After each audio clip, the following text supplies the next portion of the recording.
So my name is Hideo KOSAKA from Yokohama National University.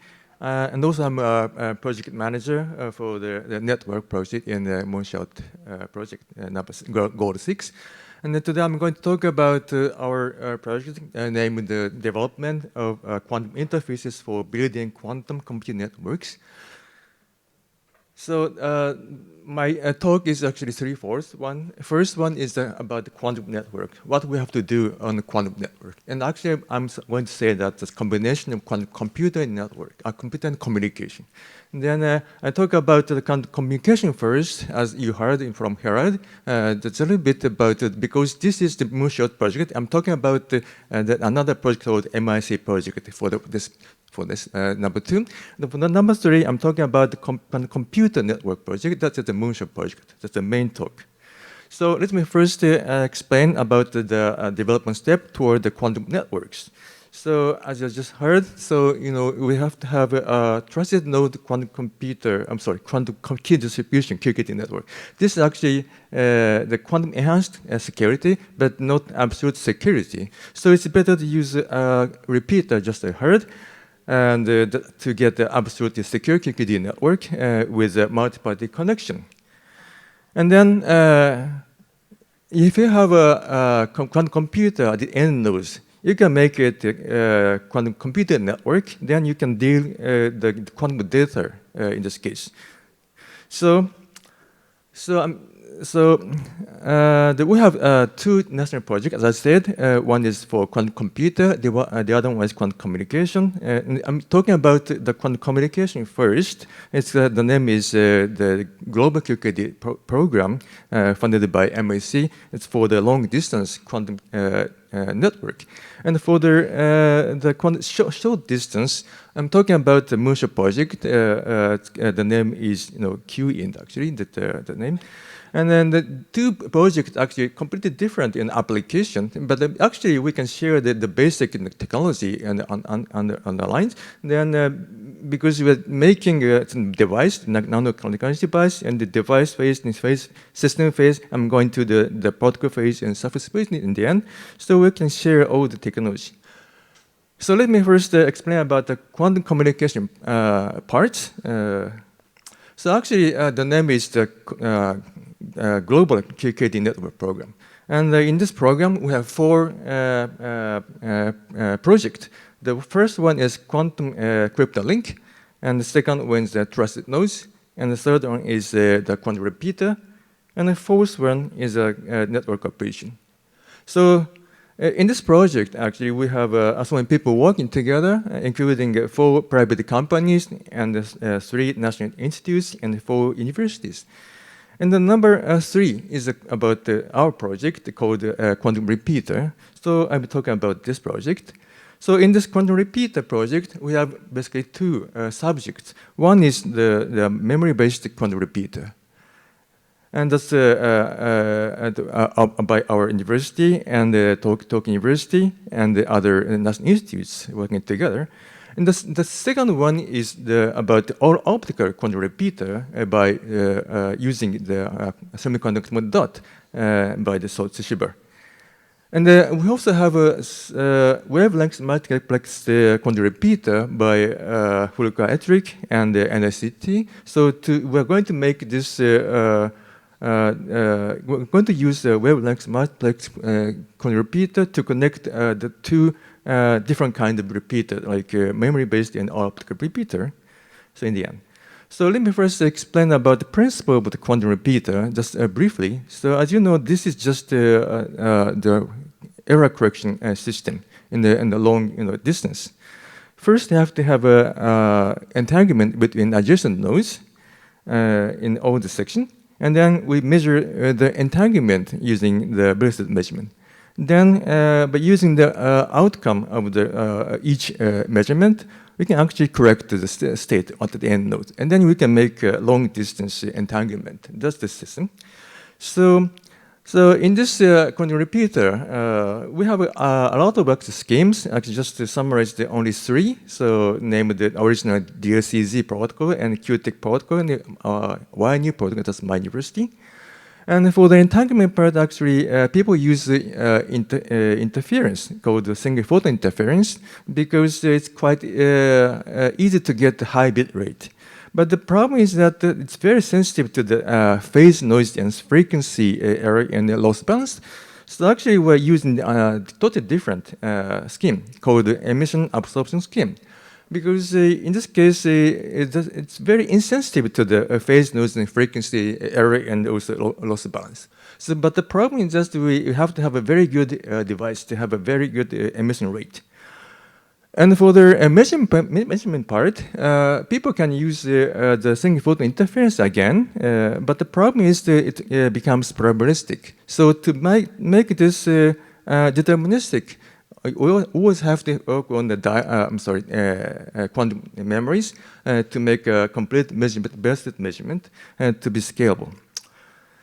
So in Moto, actually, I focused on just color center in diamond, and the color center actually have memories, a very long memory, like minutes order. We actually use the carbon nuclear spin as a memory, and also we have an electron to have an interface between the memory and the photon as a communication. So let's just summarize the performance of our device for the moment.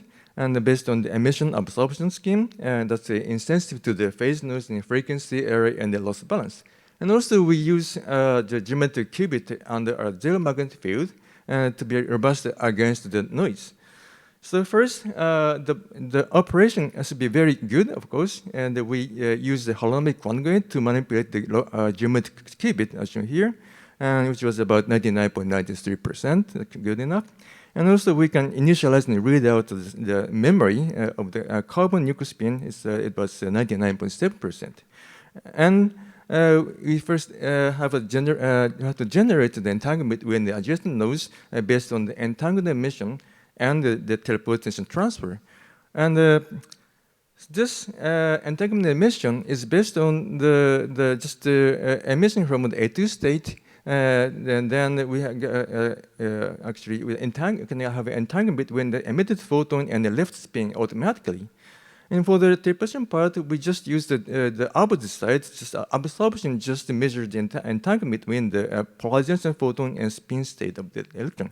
Then we can transfer the information, quantum information from the photon to the nuclear spin memory based on the teleportation. And then we have to measure the entanglement in the node between the two carbon nuclear spins. So the fidelity of the complete basis measurement was 90%. And also, we tried to have an error correction based on the Shor's algorithm. It was 83%. This is not very good, actually, but actually, this 33% means that we can correct the error when we had some errors. So it's not so bad.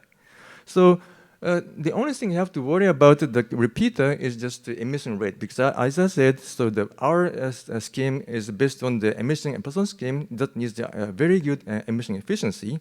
So first we made just the solid imaging lens on diamond. Then we got the 50 times better efficiency, and also we have some electrodes to have an antenna for the arbitrary microwave polarization.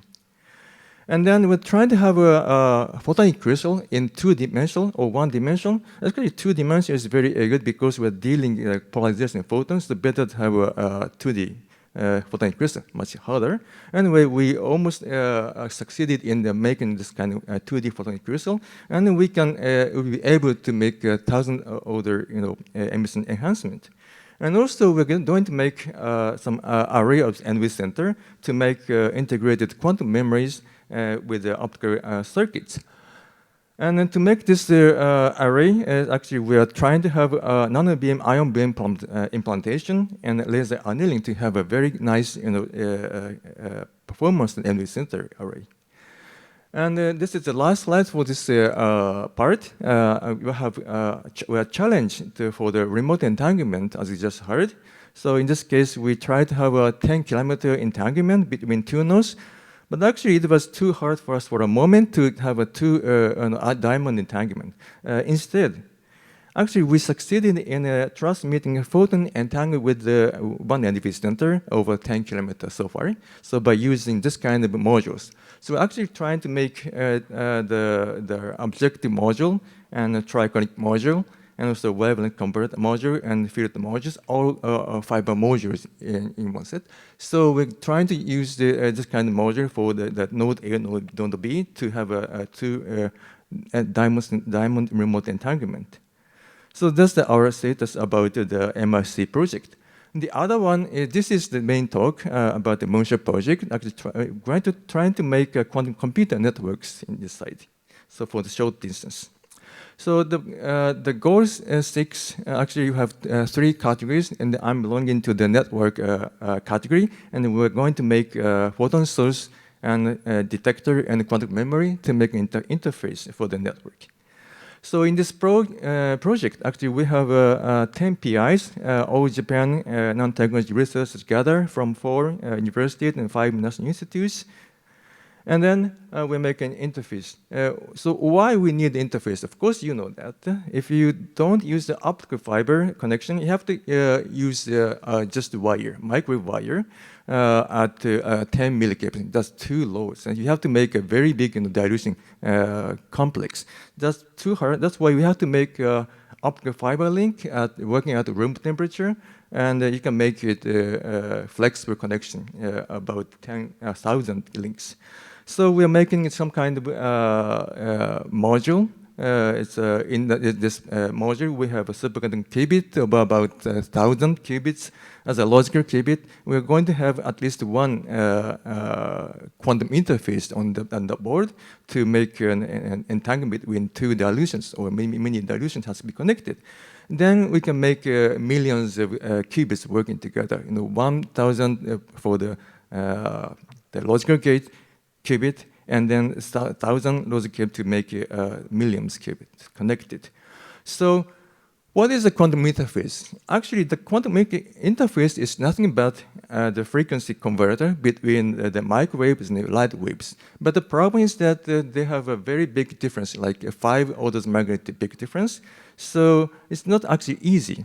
So conventional LOM cannot be used in this case because they have a strong pump in this, to induce the noise. That's why people are trying to make a high Q cavity for the EO cavity and L cavity, but it's not actually easy actually, because they have to have very high cavity, like 10 to the 10th order, I would say. So instead of that, people are trying to make a non-beam called optomechanical crystal, called OMC in this talk.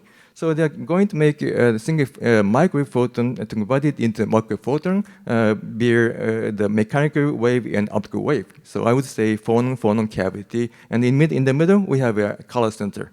So that's what we're making in this project.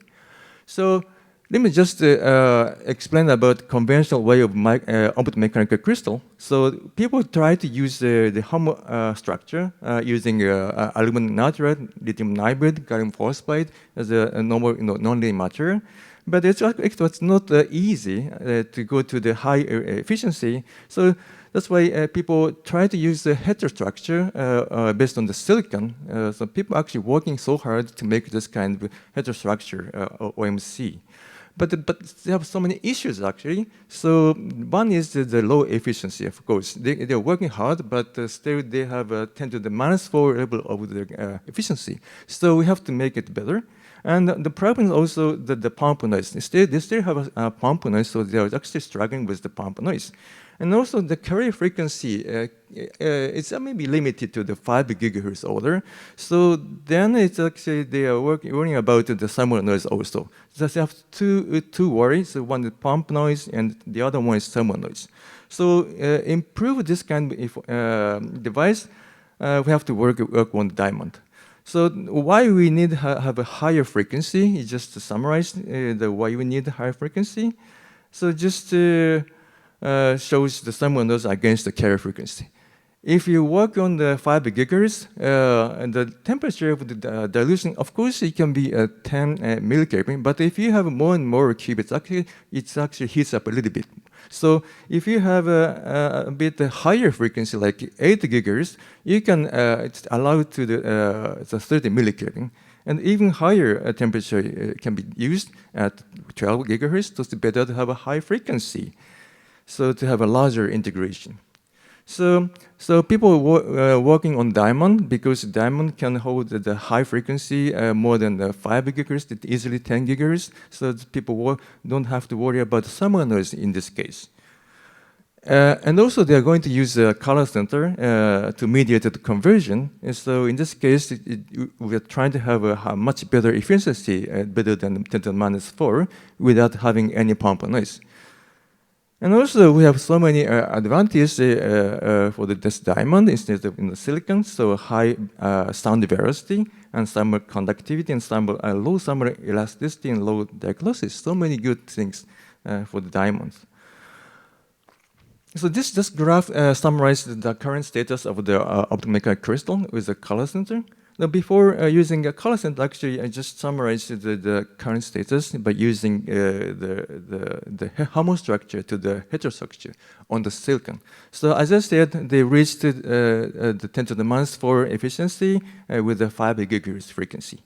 But if we need more and more carrier frequency, you have to go to the diamond as a base.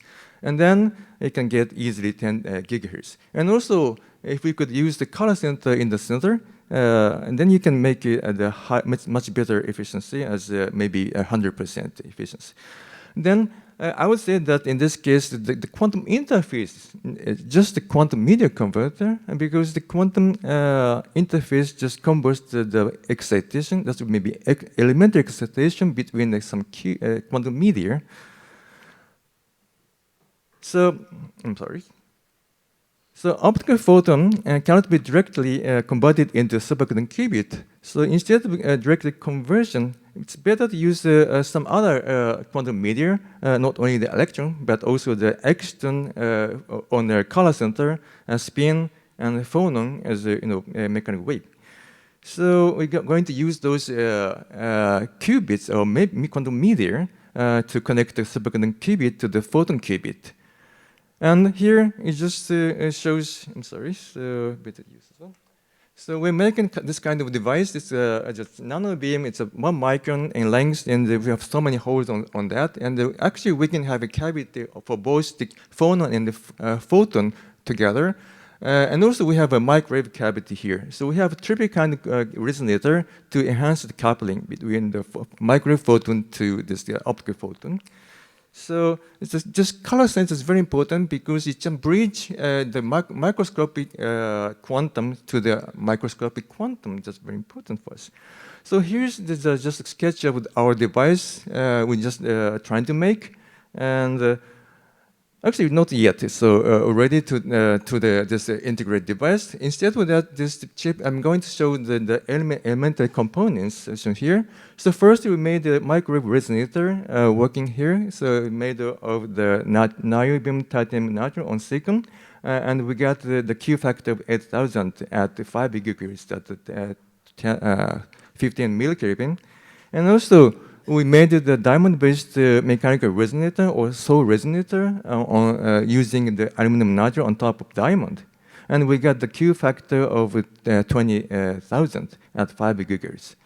And also, we have succeeded into making this kind of photonic crystal on top of diamond. So we actually tried to evaluate this device, but it's designed as a Q factor of 10,000 for the optical side with a positive factor of 4,000. And also, the mechanical Q factor should be millions, so very high. So, and the last one we are making is the optical waveguide to connect the diamond resonator to the optical fiber with a very good insertion loss, lower than 1 decibel. So it's just designed, and we're actually waiting for their manufacturing. So this slide actually shows that the estimation of the entanglement rate between the superconducting qubits. Actually, we have 2 kinds of schemes. The first one is the memory-based conversion using the diamond entanglement first. So because if we don't have a very good efficiency of conversion, less than 20%, Actually, it's better to use just memory. As I said, in the MIC project, we can have a memory-based entanglement. If it is very short, it may be very good efficiency. And then we can transfer the superconducting qubit to the memory afterward, and we can make entanglement between two superconducting qubits. And then if we succeeded to making a very high conversion efficiency using our scheme, so maybe it's be able to get more than 25%, then we have to go to the direct conversion. Then we'll be able to get the entanglement rate of 0.5 megahertz quite fast.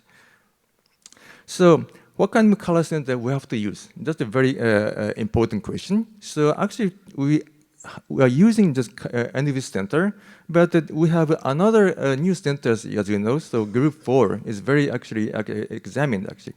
But the problem is for all this silicon, germanium, tin-based color center, they need a pretty high magnetic field together with high strain. So that's not good for the working with a superconducting qubit, because the superconducting qubit doesn't like high magnetic fields like 1000 Gauss order. So instead we're using group 4, we're going to use the conventional group 5, it's the non-NV center. So instead we're using just the conventional charge state of NV minus. We're examining the NV 0, it's a neutral charge state. So for the NV minus, we have succeeded in the coherent optical control of by the phonon of this NV center. And also by using NV 0, we just succeeded in the coherent optical control by the E field, electric field of the microwave to recently excite the orbital ground state. And then checked by the photon. So we can actually transfer the microwave photon to the photon by just stepwise. So actually this is very efficient. We have just shown that the variable oscillation and the Ramsey interference are shown here. So so that required only 3 orders smaller power than spin controlled by the magnetic field usual. So actually, by combining these two, this kind of phonon control and NV 0, we'll be able to get a much better efficiency. So to make this all components work together, so we have to have a quantum hybrid integration. So people are actually working together to make the diamond growth to diamond implantation, and the nanofabrication, and the diamond photonic crystal, and optical circuit, and the micro circuit, and the nanowire single photon detector, and FSQ qubit circuit, and circuit. So some people working also the 3D integration. So we are working together in this project to make this integrated circuit. So also we have a quantum immersion research center called QIC. So for both projects, MIC and the Moonshot project are working together in this center. Not only the university, but also the private companies working together. And also we have 4 international members working together in this center to be able to worldwide nanotech research. So to summarize, we are developing diamond-based quantum interface for the quantum computer network and also quantum repeater for the concurrent communication network. So we are hoping to have a quantum network called QC and QC, right, in the future. So thank you very much for your questions.